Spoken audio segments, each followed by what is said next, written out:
सुरसरा से कुछ ही दूरी पर हम मुख्य स्थान पर आए। मेगा हाईवे पर एक स्थान बना हुआ है लाछा गुजरी बावड़ी। जैसे ही हमने उस बावड़ी को देखा तो मन में कई प्रकार के प्रश्न तैयार हुए, कई प्रकार के दिमाग में क्वेश्चन मार्क लगे कि इतिहास में इतना इम्पोर्टेंट नाम लाछा गुजरी के कारण ही तेजाजी का नाम चमका था।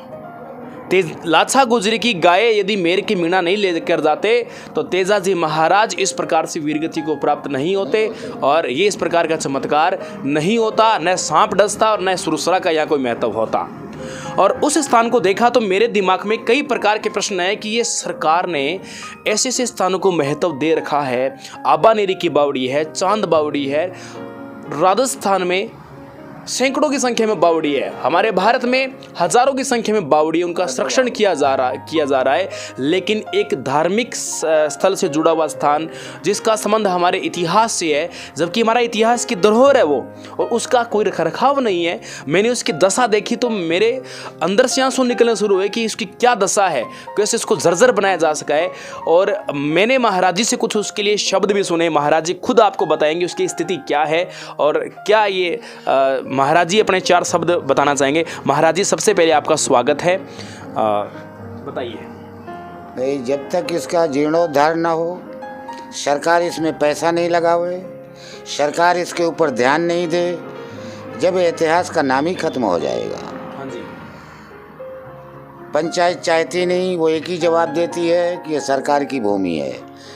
सरकार लाखों करोड़ों रुपये इस भूमि का कमा रही है, तो इसका विकास क्यों नहीं हो रहा है? इसका कारण क्या है? सत्य सवाल। ये प्रश्न एक ही जगह नहीं उठता, संसार में हर धर्म काम के कार्य में उठ जाता है। तो ये सरकारी कर्मचारी क्या कर रहे हैं, नेता लोग क्या कर रहे हैं? इसके नाम से केवल कमाना खाना जानते हैं और मेन चीज को भूला करके और तोड़ के नष्ट करना चाहते हैं। ये शायद सरकारी कर्मचारियों के गुण हैं। हमें ऐसा ही कुछ महसूस हो रहा है, क्योंकि संत की जिंदगी शांति प्रक्रिया की है, ना कि उसको उछालने की। धन्यवाद। महाराज जी, मैं एक बात और आपसे जानना चाहूँगा। ये जगह जो है लाछा गुजरी की, यहाँ प्रतिमा लगी हुई है, उनका स्मारक बना हुआ है। लाछा गुजरी के स्थान से इन संतों का इस प्रकार क्या संबंध निकला, मुझे एक बार थोड़ा सा बताएं। लाछा के माता पिता को रखने वाले वैष्णव परिवार टीलाचार महाराज जी मां त्यागी, इनको पनेर सिटी से निकाल दिया गया था। ठीक है। इनके गाय थी 10,000। संत समझे बुढ़े हैं दोनों, उनको रख लिया गया और प्रभु की कृपा हो या माता जीर्ण की कृपा हो, लाछा का जन्म हो जाता है और संत भी शरीर पूरा करते हैं और माता पिता भी, प्रॉपर्टी लाछा के नाम हो जाती है और आगे चल के तेजा की हेल्पर बन जाती हैं और तेजा जी को सिद्ध बना देती हैं। कहानी क्या है, ये तो पुरातन की, चोर की और राजा की चलती रहती है। ये तो है। तो महाराज जी, एक प्रश्न मेरा आपसे रहेगा। मुझे आपकी भाषा शैली से लगा कि आपकी शिक्षा है वो ज़रूर प्रभावी रही है। मुझे आप अपने बारे में थोड़ा जीवन परिचय दें। आपकी आयु कितनी है और आपने कैसा दौर देखा है? गुलामी का दौर था, अंग्रेज लोग बहुत परेशान किया करते थे। मैं भी स्टूडेंट था इलाहाबाद, यूनिवर्सिटी भी देखी, लेकिन रहस्य और राज नहीं मिला। संत को संत रह गए और संघर्ष करते रहे, देश आज़ाद कर लिए और जीवन 98 का पूरा हो गया। आपकी शिक्षा में आपने क्या क्या कर रखा है महाराज जी?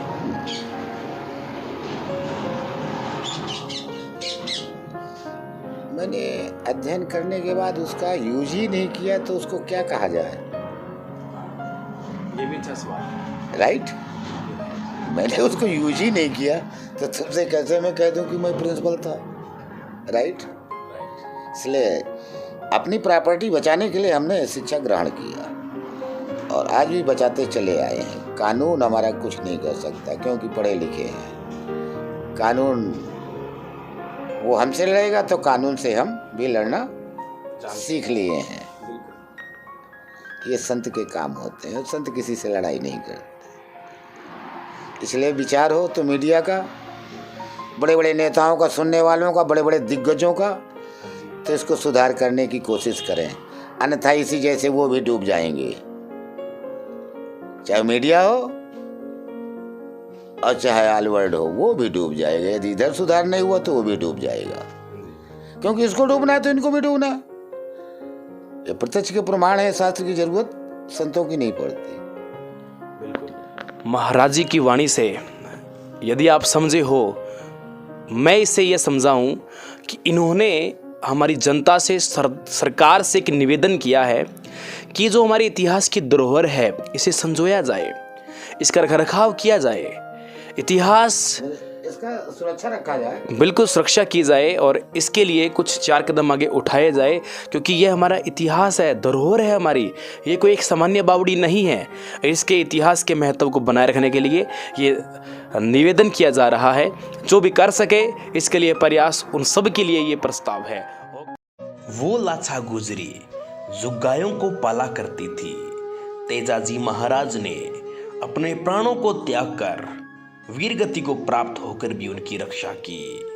वे लाछा गुजरी अपनी गायों को यहाँ इस बावड़ी से पानी पिलाया करती थी, और ये बावड़ी किसी समय में आसपास के नगर और क्षेत्र में जलापूर्ति भी करती थी, जो आज विकास को तरस रही है। इतनी ज्यादा वनस्पति इसके आसपास हो गई कि इसकी सीढ़ियां नजर आनी भी मुश्किल हो गई है।